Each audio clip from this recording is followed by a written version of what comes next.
नमस्कार दोस्तों, आप देख रहे हैं आधुनिक गुरु the science behind every pixel. पिछले वीडियो में हमने आपको फ्रेम टूल के बारे में विस्तार से समझाया था। आज के इस वीडियो में हम आई ड्रॉपर टूल के बारे में डिटेल में बात करने वाले हैं। अगर आप इस चैनल पर नए हैं और फोटोशॉप को शुरू से सीखना चाहते हैं तो आप वीडियो नंबर 1 से इस सीरीज को देखना शुरू करें। हमारा यह वीडियो आई ड्रॉपर टूल पर आधारित है। बेसिक तौर पर यह एक कलर सिलेक्शन टूल है। इस टूल की मदद से आप किसी भी इमेज या अपने कैनवस में मौजूद कलर या स्वैचेस से कलर उठा सकते हैं और उसे अपना फोरग्राउंड कलर बना सकते हैं। इन सभी बातों को हम आपको थोड़ी देर में डिटेल में समझाने वाले हैं। यह वीडियो 3 भागों में विभाजित है। पहला भाग टेक्निकल पार्ट है। इसमें आप सीखेंगे कि आई ड्रॉपर टूल को कैसे यूज किया जाता है और उसके जरिए कलर कैसे पिक किया जाता है। दूसरा भाग, इस भाग में हम आपको सभी प्रकार के कलर मोड जैसे HSV, lab, web colour, RGB और CMYK के बारे में बताएंगे कि इनका पर्पस क्या है। तीसरे भाग में हम यह समझेंगे कि कौन सा कलर पिक करना चाहिए और क्यों। इसमें हम आपको कलर थ्योरी के बेसिक बताएंगे ताकि आप कलर को सही तरीके से समझ सकें और यूज कर सकें। दोस्तों, YouTube की तरफ से हमारे ज्यादातर वीडियो पर 20 से 30 व्यू आते हैं, इससे ज्यादा नहीं। YouTube हमारे वीडियो को लगभग 100 या 150 लोगों तक ही भेजता है, लेकिन हमारे 1500 सब्सक्राइबर होने के बावजूद भी वीडियो सब तक नहीं पहुंचता। और जिन लोगों तक वीडियो जाता भी है उनमें से लगभग 90% ऐसे लोग होते हैं जिनका ग्राफिक्स से कोई लेना देना नहीं होता। तो ऐसे में सवाल यह है, जो लोग ग्राफिक में इंटरेस्टेड ही नहीं है वो हमारे वीडियो पर क्लिक क्यों करेंगे? जब लोग क्लिक नहीं करते तो YouTube के एल्गोरिदम को लगता है कि इस वीडियो में लोग इंटरेस्टेड नहीं है और फिर एल्गोरिदम हमारे वीडियो को ज्यादा लोगों तक भेजना बंद कर देता है। SEO, टाइटल और थंबनेल उस वक्त किसी काम के नहीं रहते जब वीडियो सिर्फ 100 या 150 लोगों तक ही पहुंचता है और इसके बाद YouTube का एल्गोरिदम इसे इग्नोर कर देता है। आपसे एक छोटी सी रिक्वेस्ट है, अगर किसी तरीके से यह वीडियो आप तक पहुंचता है तो आप इस वीडियो को पूरा देखिए और उन लोगों के साथ शेयर कीजिए जो फोटोशॉप और 3D मैक्स सीखना चाहते हैं। ऐसा करने से YouTube को यह मैसेज जाता है कि लोग इन वीडियो में इंटरेस्ट दिखा रहे हैं, तभी एल्गोरिदम वीडियो को आगे पुश करता है। अब आपका ज्यादा टाइम ना लेते हुए हम सीधे मुद्दे की बात पर आते हैं। जैसे हम आई ड्रॉपर टूल को सिलेक्ट करते हैं, ऊपर ऑप्शन बार में 3 मेन ऑप्शन दिखाई देते हैं। हम इन्हें एक एक करके आराम से समझते हैं। सबसे पहला आता है सैंपल साइज।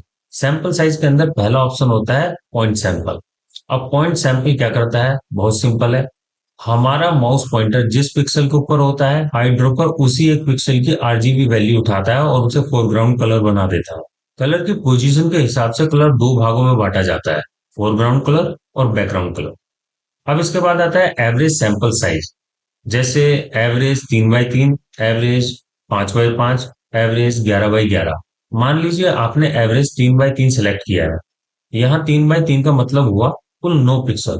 अब फोटोशॉप क्या करता है? उन 9 पिक्सल की R value, green value, blue value सब कलेक्ट करता है, फिर उन सभी RGB वैल्यू को आपस में मिलाकर एवरेज निकालता है और उस एवरेज को एक नया फाइनल कलर बनाता है। वही नया फाइनल कलर फोरग्राउंड कलर में चला जाता है। इसलिए यहाँ कोई एक पिक्सल नहीं बल्कि पिक्सल्स मिलकर एक बैलेंस्ड कलर बनाते हैं। एवरेज सैंपल साइज कब ज्यादा यूजफुल होता है?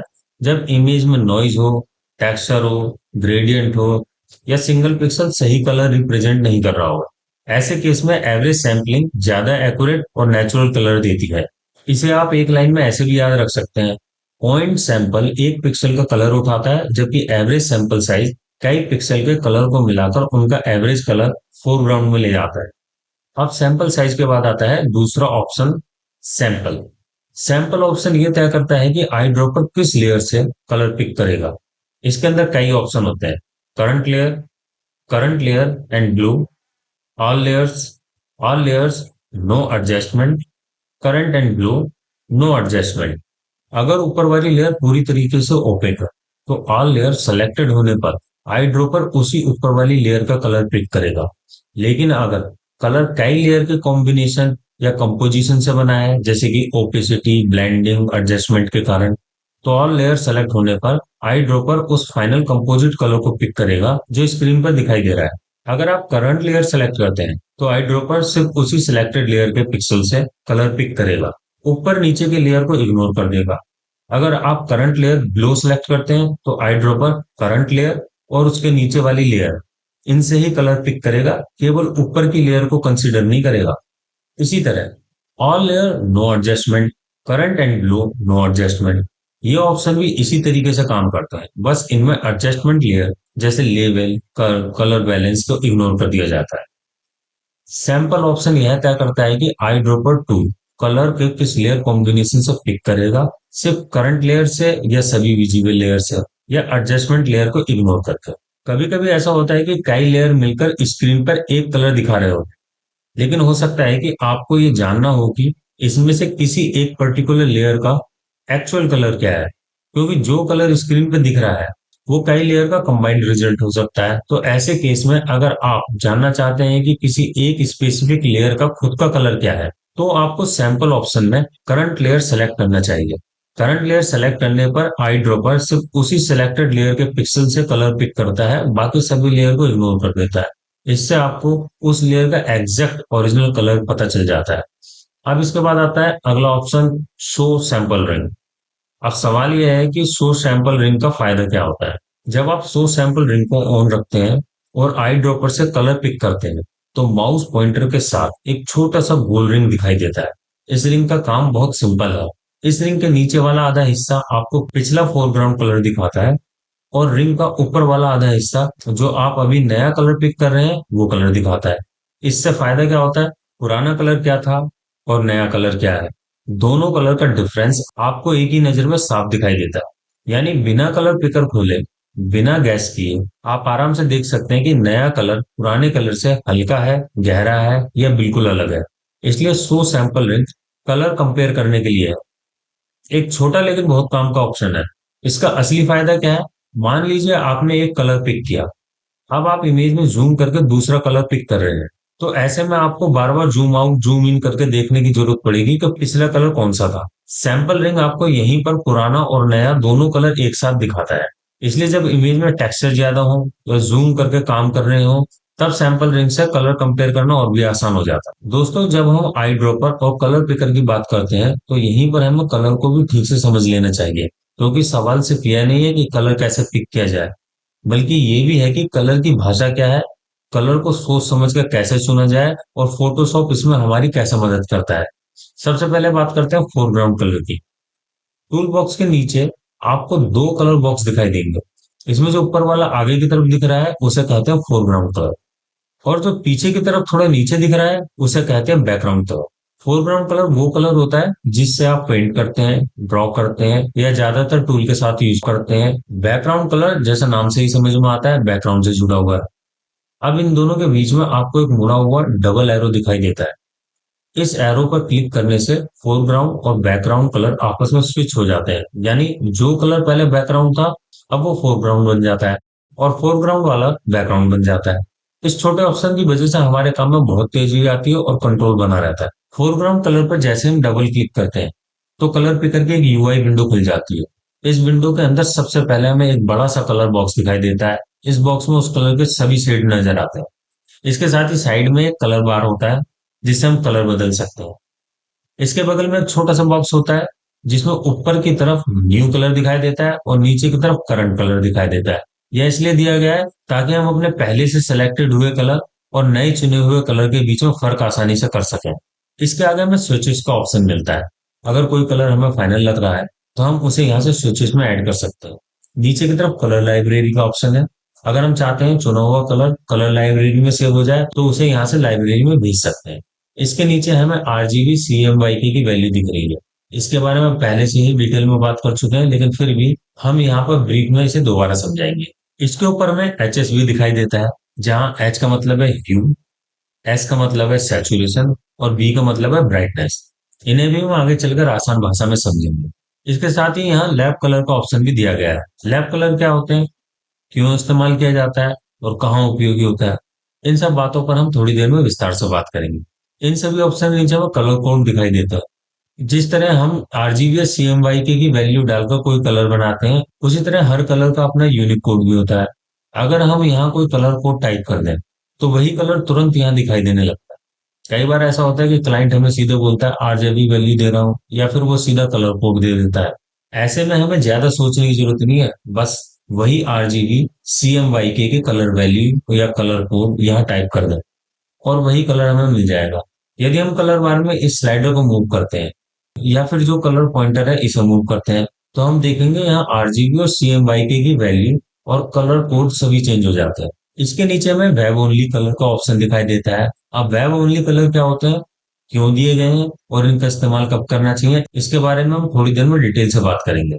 अब हम एचएसबी, लैब, आरजीबी, सीएमवाई के कलर के बारे में विस्तार से बात करेंगे। सबसे पहले हम आरजीबी के बारे में बात करते हैं। सबसे पहले ये समझना जरूरी है, फोटोशॉप, मॉनिटर या किसी भी डिजिटल इमेज में कोई रंग सीधे मौजूद नहीं होता। जो कुछ भी हमें दिखाई देता है वो सिर्फ पिक्सल की वजह से दिखाई देता है। अब पिक्सल क्या होता है? पिक्सल कोई एक रंग नहीं होता। हर पिक्सल के अंदर तीन प्राइम कलर को एक साथ रिफ्लेक्ट करने की क्षमता होती है। वो तीन प्राइम कलर है रेड, ग्रीन, ब्लू। हर पिक्सल के अंदर रेड, ग्रीन, ब्लू की मात्रा बदली जा सकती है। इन कलर की वैल्यू 0 से 255 तक होती है, जिन्हें आप बदल सकते हैं। रेड की मात्रा बदली जा सकती है, उदाहरण के लिए रेड 255, ग्रीन 0 और ब्लू 0। तो पिक्सल आपको प्योर रेड दिखाई देगा। अगर आप रेड 120 करते हैं, उसमें ग्रीन 80 मिला देते हैं और ब्लू की वैल्यू को 60 पर सेट कर देते हैं, तो पिक्सल बिल्कुल अलग रंग का दिखाई देगा। अगर आप डिस्प्ले को या मोबाइल स्क्रीन को किसी मैग्नीफाइंग ग्लास से देखें, तो आपको बहुत छोटे छोटे डॉट दिखाई देंगे। वही डॉट असल में पिक्सल होते हैं। हर पिक्सल अपने आसपास वाले पिक्सल से थोड़ा अलग कलर दिखा सकता है, और इन लाखों पिक्सल के मिलकर काम करने से इमेज दिखाई देती है। इमेज असल में है क्या? रंगों की विविधता के कारण हमारे दिमाग में कोई सीन या इमेज बनती है। लाखों पिक्सल का समूह, जहां हर पिक्सल हर रंग अलग रिफ्लेक्ट करता है, जिसके कॉम्बिनेशन से एक इमेज बनती है। यही वजह है कि जूम करने पर इमेज टूटने लगती है। कलर एज कभी भी परफेक्टली स्मूथ नहीं होता। आई ड्रॉप पर कोई कलर नहीं उठाता, वो पिक्सल की आरजीबी वैल्यू जानकारी पड़ता है। इस पिक्सल में रेड कितना है, ग्रीन कितना है, ब्लू कितना है, और वही वैल्यू फोरग्राउंड कलर में डाल देता है। देखो, आई ड्रॉपर का काम रंग बनाना नहीं है, उसका काम सिर्फ रंग उठाना है। ये तो हुई आरजीबी और पिक्सल की बात। अब बात करते हैं सीएमवाईके की। अभी हमने पिक्सल के बारे में विस्तार से बात की। एक पिक्सल के अंदर तीन रंगों को रिफ्लेक्ट करने की क्षमता होती है। यही कारण है जब हम कोई प्रोजेक्ट बनाते हैं जिसे किसी डिस्प्ले पर प्रेजेंट करना होता है, जैसे टीवी, मॉनिटर, मोबाइल स्क्रीन या कोई दूसरा डिजिटल डिस्प्ले, तो आरजीबी कलर मोड चुनते हैं।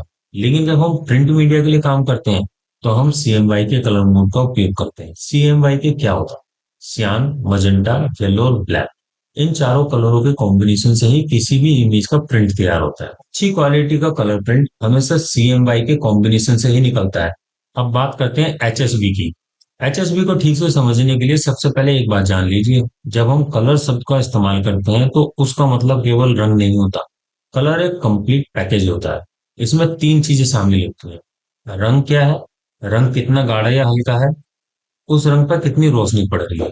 इन तीनों को मिलाकर जिस चीज को हम देख रहे होते हैं, उसे कलर कहते हैं। अब एक ही रंग को अलग अलग परिस्थितियों में रखकर देखिए।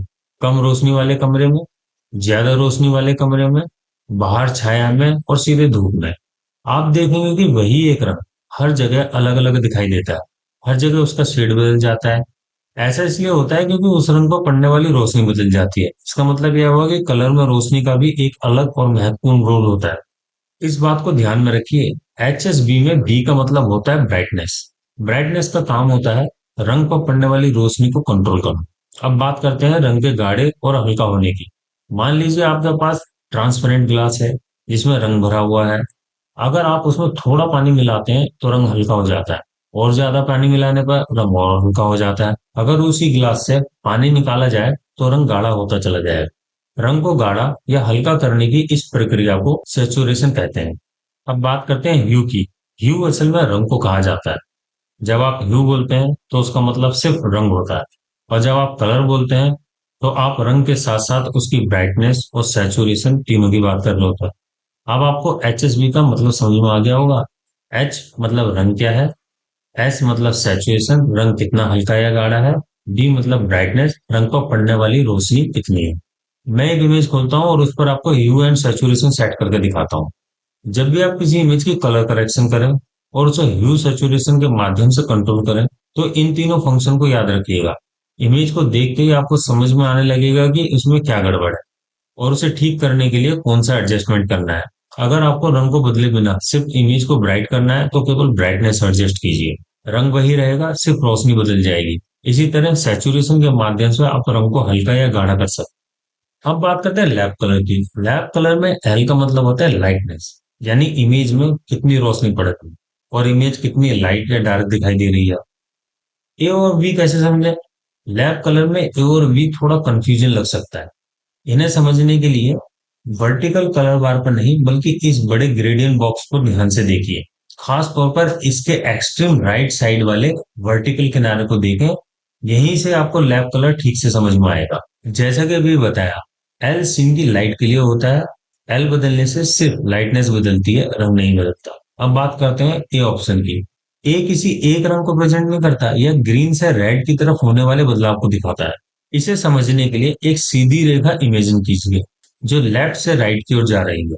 एक्सट्रीम लेफ्ट साइड में -100 मान लीजिए। एक्सट्रीम राइट साइड में आप +100 मान लीजिए। एक्सट्रीम लेफ्ट साइड पर ग्रीन कलर होता है, एक्सट्रीम राइट साइड पर रेड कलर होता है, और ठीक बीच में जहां वैल्यू 0 है वहां नेचुरल कलर होता है। इसका मतलब यह हुआ, जब आप -100 से +100 की ओर बढ़ते हैं तो आप असल में ग्रीन से रेड की तरफ जा रहे हो। ठीक इसी तरह आप बी ऑप्शन को भी समझिए। बी में एक्सट्रीम लेफ्ट पर ब्लू कलर होता है, एक्सट्रीम राइट साइड पर येलो कलर होता है। यानी जब आप लेफ्ट से राइट की ओर जाते हैं तो आप ब्लू से येलो की तरफ बढ़ रहे हो। अब आपके मन में एक सवाल उठ रहा होगा, रंग तो बहुत सारे होते हैं, तो फिर ग्रीन से रेड और ब्लू से येलो की ओर ही कलर क्यों शिफ्ट होता है, बाकी रंगों की ओर क्यों नहीं?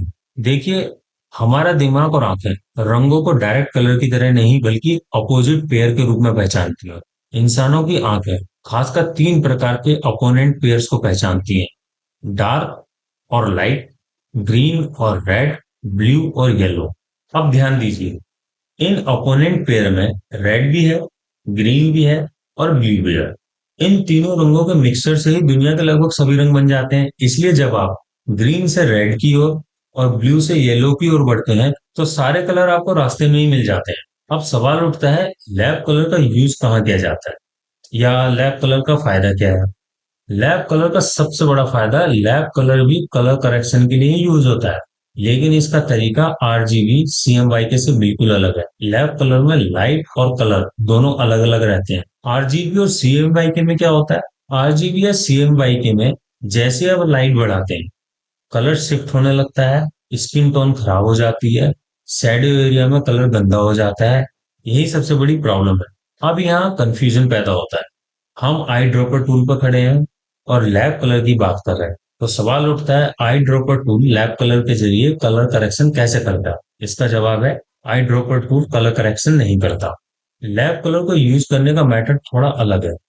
जिस इमेज का आपको कलर करेक्शन करना है, सबसे पहले इमेज मेन्यू में जाए, फिर मोड में जाएं, यहां से लैब कलर को सिलेक्ट कर लीजिए। अब आप दोबारा मेन्यू में जाएं, एडजस्टमेंट में जाएं, यहाँ आपको 2 ऑप्शन मिलते हैं, लेबल और कलर। यहाँ मैं लेबल को चुन रहा हूँ। लेबल के अंदर ये जो चैनल का ड्रॉप डाउन है इसे खोलिए। यहाँ आपको 3 ऑप्शन मिलेंगे, लाइटनेस, ए और बी। अभी मैं लाइटनेस को सिलेक्ट कर रहा हूँ। इस स्लाइडर के मिड टोन नीडल को थोड़ा सा ब्राइट की तरफ ले जाता हूँ। आप इमेज में बदलाव देख सकते हैं। सीन में लाइट बढ़ रही है लेकिन कलर बिल्कुल भी चेंज नहीं हो रहा। यही है लैब कलर का असली यूज। चलिए अब वापस कलर पिकर विंडो को खोल लेते हैं। अब ध्यान दीजिए, आरजीबी के नीचे ये जो छोटा सा बॉक्स दिखाई दे रहा है जिसके अंदर एलियन भाषा जैसा कुछ लिखा हुआ है, दरअसल ये कोई एलियन भाषा नहीं है, ये कलर कोड होता है।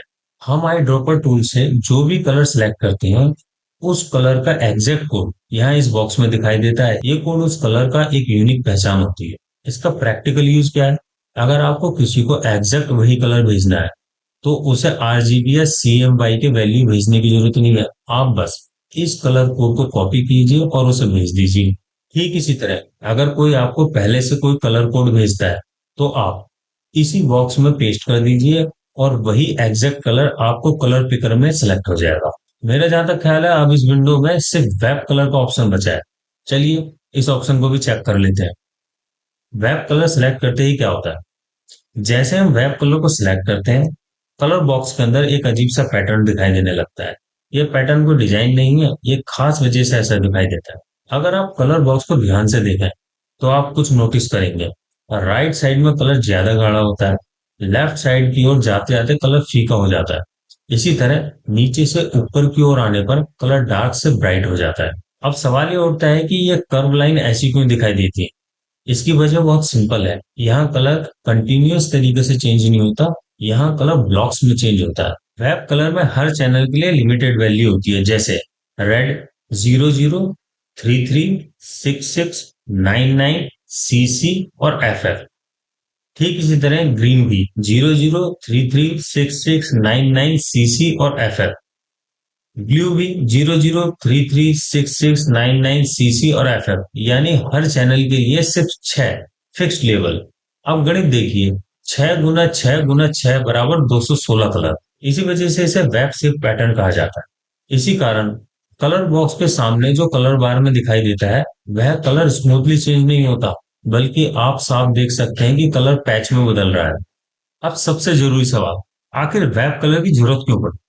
सन 2000 तक मैं भी यही सोचता था कि वेब कलर वो कलर होते हैं जो वेबसाइट पर ज्यादा सुंदर दिखाई देते हैं, लेकिन ऐसा नहीं है। इसका कारण बिल्कुल टेक्निकल है। 1995 से 2000 के बीच टेक्नोलॉजी इतनी एडवांस नहीं थी। उस समय ज्यादातर मॉनिटर 8 बिट यानी कि 256 कलर टोटल होते थे। अलग अलग सिस्टम में अलग अलग कलर मैपिंग होती थी। एक ही कलर विंडो में कुछ और दिखाई देता था, मैक में कुछ और दिखाई देता था, यूनिक्स में कुछ और। नतीजा यह होता था कि एक ही वेबसाइट अलग अलग मशीन पर अलग अलग दिखाई देती थी। इंजीनियर ने एक सॉल्यूशन निकाला। उन्होंने कहा चलो ऐसे कलर चुनते हैं जो हर सिस्टम पर एग्जैक्ट सेम दिखे। इसी सोच से वेब सेप कलर पैटर्न बनी। 6 वैल्यू ही क्यों चुनी गई। 6 वैल्यू इसलिए चुनी गई क्योंकि 256 कलर सिस्टम में ओएस कलर को अपने हिसाब से मैप करता था, लेकिन ये 6 लेवल कभी नहीं बदलते थे। लेवल थे 00 33 66 99 सीसी और एफएफ। इसी वजह से ये कलर हर सिस्टम पर सेम दिखाई देते थे। अब सवाल उठता है, जब आज डिस्प्ले इतने एडवांस है तो वेब कलर की जरूरत क्या है। इसका जवाब बहुत सिंपल है। आज भी वेब कलर में बटन अच्छे दिखाई देते हैं, आइकन क्लीन लगते हैं, फ्लैट यूआई और डैशबोर्ड ज्यादा बैलेंस दिखाई देगा। इसके अलावा कलर सिलेक्शन आसान हो जाता है, डिजाइन साफ और डिसिप्लिन लगता है, काम फास्ट हो जाता है। ऐसा नहीं है कि लोग सालों से वेब कलर यूज कर रहे हैं इसलिए आदत बन गई है। दरअसल वेब कलर आज भी वेबसाइट को डिसेंट और क्लीन लुक देता है। अब जब रंगों की बात चल रही है तो इस कलर बार को भी समझ लेते हैं। अब ध्यान से इस बार को देखिए। इसके सबसे नीचे रेड कलर दिखाई देगा और सबसे ऊपर भी आपको रेड कलर दिखाई देगा। अब सवाल उठता है ऐसा क्यों। इसका मतलब यह है कि यह बार सीधी रेखा नहीं है। अगर आप इस बार के दोनों सिरों को जोड़ दें और इसे गोल कर दें तो ये एक पूरा गोल व्हील बन जाता है। मेरे पास इस व्हील की एक इमेज है, मैं उसको अभी दिखाता हूँ। इस व्हील की एक बहुत महत्वपूर्ण विशेषता है। इस व्हील में आप किसी भी एक कलर को चुन लीजिए, उस कलर के ठीक सामने जो कलर होता है उसी का अपोनेंट या कॉम्प्लीमेंट्री कलर होता है। इसी को हम कंट्रास्ट कलर या अपोनेंट कलर भी कहते हैं। मान लीजिए आपने कोई कलर सेलेक्ट किया। अगर आपको उस कलर का सबसे स्ट्रॉन्ग कंट्रास्ट ढूंढना है तो आपको अलग अलग कॉम्बिनेशन सोचने की जरूरत नहीं है। इस व्हील में उसके ठीक अपोजिट पॉइंट को देख लीजिए, यही उसका कॉम्प्लीमेंट्री कलर होगा। आइए अब मुद्दे की बात पर आते हैं, रंग कैसे चुनें। सबसे पहला सवाल यह होना चाहिए, आप जिस प्रोजेक्ट पर काम कर रहे हैं वह किस ऑडियंस के लिए है। वह ऑडियंस किस अपेक्षा के साथ आपके डिजाइन को देखना शुरू करेगी। और सबसे महत्वपूर्ण, रंगों की प्रति उनके दिमाग में पहले से किस प्रकार की छवि बनी हुई। पहला सिद्धांत नोट कीजिए, आपके द्वारा चुना गया कलर क्या उनकी मानसिक संरचना के कंपेटेबल है। यह विचार सबसे पहले आपके दिमाग में आना चाहिए। मनुष्य का दिमाग आज जिस रूप में विकसित हुआ है वह लाखों वर्षों की एवोल्यूशन का परिणाम है।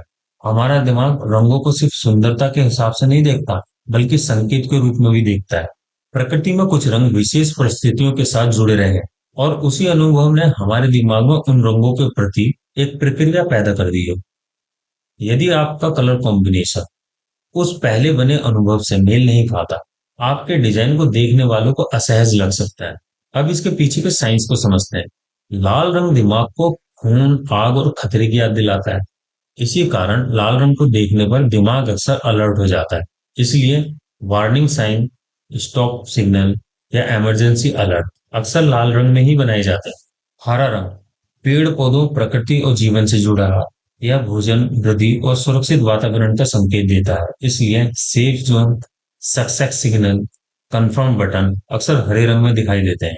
यह नियम 100% हर संस्कृति पर एक जैसे लागू नहीं होते, लेकिन मानव मस्तिष्क की मूल संरचना में इन रंगों की प्रक्रियाएं काफी गहराई से जुड़ी होती हैं। पीला रंग सूरज की याद दिलाता है, और सूरज का अर्थ है ऊर्जा, रोशनी और जीवन। इसी कारण पीला रंग अक्सर उत्साह और खुशी का एहसास देता है। नीला रंग आसमान और समुद्र की गहराई की याद दिलाता है। आसमान माने विस्तार, समुद्र माने गहराई। इसलिए नीला रंग स्थिरता, विश्वास और शांति से जुड़ा माना जाता है। क्या ये एसोसिएशन सीखे हुए हैं? पूरी तरह नहीं। इसमें से कई प्रक्रियाएं काफी हद तक जैविक या बायोलॉजिकल भी हैं। हमारा नर्वस सिस्टम रंगों पर रिएक्ट करता है। रेड कभी कभी हार्ट रेट बढ़ा सकता है, ब्लू कॉमिंग इफेक्ट देता है। इन प्रक्रियाओं को विज्ञान में मापा जा सकता है, लेकिन यही आता है बड़ा ट्विस्ट। रंग की भावना सिर्फ बायोलॉजी से तय नहीं होती, समाज भी रंगों को मीनिंग देता है। उदाहरण के लिए, हरा रंग भारत और पश्चिमी देशों में प्रकृति का प्रतीक माना जाता है, लेकिन कुछ देशों में यह धार्मिक संकेत भी हो सकता है। सफेद रंग पश्चिमी देशों में शादी और पवित्रता का प्रतीक है, लेकिन भारत में यह शोक, सत्य और साधना से जुड़ सकता है। संदर्भ बदलते ही रंग का अर्थ भी बदल जाता है। रंग देखकर दिमाग महसूस करता है। यह फीलिंग केवल विजुअल हिस्ट्री से नहीं बनती, इसमें शामिल होते हैं colour science, biology, nature observation, culture, समाज, व्यक्तिगत अनुभव। यह कोई किताब का नियम नहीं है, यह मानव अनुभव का परिणाम है। सबसे महत्वपूर्ण प्रश्न, जब भी आप अपने डिजाइन के लिए रंग चुनें, अपने आप से पूछें, मेरी टारगेट ऑडियंस के दिमाग में इस रंग के प्रति मेमोरी क्या है। और ये याद रखें, रंग यूनिवर्सल लैंग्वेज नहीं है, यह एक शेयर्ड मेमोरी सिस्टम है। और अंत में एक बात, कलर कॉम्बिनेशन कोई इकोसिस्टम नहीं है। और बात यह है कि कॉम्बिनेशन विजुअली अच्छा दिखाई देना चाहिए और ऑडियंस के मन में सही प्रक्रिया पैदा करे। अब मैं आपको बताता हूँ कुछ रंगों के पीछे सामान्यतः लोगों के मन में कौन कौन सी भावनाएं जुड़ी होती हैं, ताकि आपको अपने प्रोजेक्ट के लिए कलर चुनने में आसानी हो। रेड कलर, इसकी थीम क्या होनी चाहिए? Power, passion, urgency, sale, food. और इसका यूज के sale banner, restaurant branding, action, sports brand. Luxury branding में इसे सीमित मात्रा में उपयोग करें, ज्यादा रेड कई बार एग्रेसिव फील देता है। ऑरेंज, इसके थीम बेस क्या होना चाहिए? Energy, friendly, youth, creativity. इसका यूज केस जैसे kids brand, creative agency, startup field, या अप्रोचेबल और एनर्जेटिक वाइब देता है। येलो, इसका थीम क्या हो सकता है? Happiness, attention, highlights. इसका यूज केस किड प्रोडक्ट्स हैं, डिस्काउंट टैग्स हैं, पॉजिटिव चेयरफुल ब्रांड्स हैं। ध्यान रखें, बैकग्राउंड में ज्यादा यूज करने पर आंखों को चुभ सकता है। ग्रीन, इसकी थीम क्या हो सकती है? Nature, health, growth, prosperity. इसका यूज केस ऑर्गेनिक प्रोडक्ट्स हैं, एग्रीकल्चर है, वेलनेस ब्रांड है, फाइनेंस है। ब्लू, इसका थीम क्या होनी चाहिए? ट्रस्ट, प्रोफेशनल, काम। इसका यूज केस बैंक है, टेक कंपनीज हैं, कॉर्पोरेट ब्रांड्स हैं, एजुकेशन प्लेटफॉर्म है। ब्लू स्टेबिलिटी और भरोसे का संकेत देता है। पर्पल, इसकी थीम होनी चाहिए luxury, royalty, premium, beauty. Use case cosmetic brand है, प्रीमियम प्रोडक्ट्स हैं, बुटीक ब्रांड्स हैं। पिंक, इसकी थीम लव, सॉफ्टनेस, केयर। इसका यूज केस ब्यूटी प्रोडक्ट्स हो गए, वुमेन फोकस ब्रांड हो गए, रोमांटिक थीम्स हो गई हैं। हॉट पिंक जो है गोल्ड को प्रेजेंट करता है, लाइट पिंक सॉफ्टनेस और डेलिकेट को प्रेजेंट करता है। ब्लैक, इसकी थीम क्या होनी चाहिए? Luxury, authority, high and. Use case क्या होगा? Fashion brand, premium packaging, modern minimal design हो। व्हाइट, थीम हो गई क्लीन, प्योर, मिनिमल। इसका यूज केस हेल्थ केयर हो गया, मॉडर्न ब्रांड्स हो गए, टेक प्रोडक्ट्स हो गए। ब्राउन कलर, इसकी थीम होती है अर्थी है, या रस्टिक्स है, हैंडमेड्स है। इसके यूज केस हो जाते हैं जैसे कॉफी ब्रांड हो गया, ऑर्गेनिक प्रोडक्ट्स हो गए, वुडन फर्नीचर हो गया। और अंत में सबसे महत्वपूर्ण और प्रैक्टिकल रूप, थीम कलर तय करता है, लेकिन कलर अकेला काम नहीं करता। शेड भी महत्वपूर्ण है, कॉम्बिनेशन भी महत्वपूर्ण। सही रंग चुनना काफी नहीं, सही शेड और सही कॉम्बिनेशन चुनना असली कला है। अब सवाल उठता है, शेड और कलर कॉम्बिनेशन कैसे ढूंढे? मान लीजिए आपका मेन कलर फाइनल हो चुका है, या तो क्लाइंट ने दिया है या आपने खुद चुना है। अब असली काम शुरू होता है, उसके साथ कौन से कलर अच्छे लगेंगे। इसके लिए सबसे आसान और पावरफुल तरीका है नेचर को ऑब्जर्व करो। अपने सिलेक्टेड कलर को देखिए और सोचिए यह कलर प्रकृति में कहाँ दिखाई देता है। उदाहरण के लिए अगर पिंक कलर आपका मेन कलर है तो आप देखें पिंक किस किस फूल में मिलता है, उन फूलों की पंखुड़ियों के साथ कौन कौन से कलर होते हैं, बैकग्राउंड में कौन सा ग्रीन या ब्राउन होता है, शेडो में कौन सा कलर टोन आता है। प्रकृति द्वारा बनाए गए कलर कॉम्बिनेशन हमेशा बैलेंस्ड होते हैं। क्यों? क्योंकि नेचर ने उन्हें लाखों वर्षों में संतुलित किया है। इसलिए नेचर बेस्ड कॉम्बिनेशन अक्सर विजुअली प्लीजिंग होते हैं। दूसरा तरीका, अगर आपको कंट्रास्ट ढूंढना है, जैसे पहले बताया गया था, कलर व्हील का उपयोग कीजिए, मेन कलर सेलेक्ट कीजिए, उसके अपोजिट पॉइंट को देखिए, वही उसका स्ट्रॉन्ग कॉम्प्लीमेंट्री कंट्रास्ट होगा। तीसरा तरीका, अब बात करते हैं फोटोशॉप के स्विचेस पैनल की। शेड और क्विक कॉम्बिनेशन ढूंढने के लिए यह बहुत उपयोगी है। अगर स्विचेस पैनल दिखाई नहीं दे रहा है तो मेन्यू बार में विंडो पर जाएं, ड्रॉप डाउन लिस्ट में से स्विचेस को चुनें, स्विचेस पैनल खुल जाएगा। यहाँ आपको अलग अलग कलर ग्रुप मिलेंगे। इन ग्रुप को एक एक करके एक्सप्लोर किया जा सकता है। हर ग्रुप एक अलग विजुअल मूड देता है। इस प्रैक्टिकल रूल को हमेशा याद रखिए। मेन कलर तय करने के बाद कॉम्बिनेशन तीन तरीकों से जांचें। एक, नेचर रेफरेंस। दो, कलर व्यू कंट्रास्ट। तीन, स्विचेस एक्सप्लोरेशन। कलर सिलेक्शन कोई अंदाजों वाला काम नहीं है, यह ऑब्जर्वेशन, बैलेंस, टेस्टिंग का खेल है। और याद रखिए शेड सबटल बदलाव लाता है और यही डिजाइन को प्रोफेशनल बनाता है। अब स्विचेस के अंदर जो सभी ऑप्शन दिए गए हैं उनको एक एक करके देख लेते हैं कि उनका उपयोग कब करना चाहिए। सबसे पहले आरजीबी कब उपयोग करें? जब काम स्क्रीन क्लियर हो, YouTube thumbnail, website, app, social media. क्यों? क्योंकि आरजीबी लाइट पर आधारित होता है, इसलिए इसके रंग स्क्रीन पर ज्यादा चमकदार और वाइब्रेंट दिखाई देते हैं। सीएमवाई के कब उपयोग करें? जब काम प्रिंट के लिए हो, poster, brochure, visiting card, magazine. क्यों? क्योंकि प्रिंटर इंक से छापता है और इंक का सिस्टम सीएमवाई के होता है, इसलिए प्रिंट के लिए सीएमवाई की जरूरी है। ग्रे स्केल कब उपयोग करें? ब्लैक एंड व्हाइट काम के लिए, शेडो और लाइट्स को समझने के लिए, फोटोशॉप करेक्शन में डेप्थ चेक करने के लिए। क्यों करें? ग्रे स्केल रंग को हटाकर सिर्फ लाइट और डार्क दिखाता है। इससे डिजाइन की असली स्ट्रेंथ सामने आती है। अगर आपका डिजाइन ग्रे स्केल में अच्छा लग रहा है तो कलर में भी वह अच्छा लगेगा। पेस्टल कब उपयोग करें? सॉफ्ट और काम लुक के लिए, किड्स ब्रांड के लिए, ब्यूटी, लाइफस्टाइल, मिनिमल डिजाइन के लिए। क्यों? क्योंकि पेस्टल कलर आंखों को चुभते नहीं, वे जेंटल और क्लासी फील देते हैं। लाइट कब उपयोग करें? बैकग्राउंड, क्लीन यूआई, जहां टेक्स्ट पढ़ने में आसानी चाहिए। क्यों? क्योंकि लाइट कलर जगह को खुला और साफ दिखाता है। प्योर कब उपयोग करें? बेस कलर चुनने के लिए, जब आपको एग्जैक्ट रेड या एग्जैक्ट ब्लू चाहिए। क्यों? ये बिना मिक्स किए हुए ओरिजिनल कलर होते हैं। डार्क कब उपयोग करें? डेप्थ देने के लिए, बैकग्राउंड बनाने के लिए, स्ट्रॉन्ग कंट्रास्ट के लिए। क्यों? डार्क कलर सीरियस और फोकस लगते हैं। डार्कर कब उपयोग करें? शैडो, हावर इफेक्ट, रियलिस्टिक डेप्थ। क्यों? सेम कलर का गहरा वर्जन डेप्थ को प्रोफेशनल बनाता है। पेल कब यूज करें? Very soft background, highlight area without distraction. क्यों? ये लगभग बैकग्राउंड जैसे होते हैं, अटेंशन खींचते नहीं है बल्कि सपोर्ट करते हैं।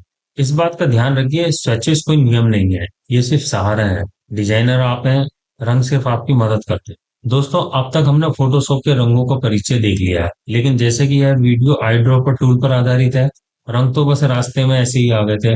अब वापस आते हैं आई ड्रॉपर टूल फैमिली पर। इस फैमिली का अगला टूल है कलर सैम्पलर टूल।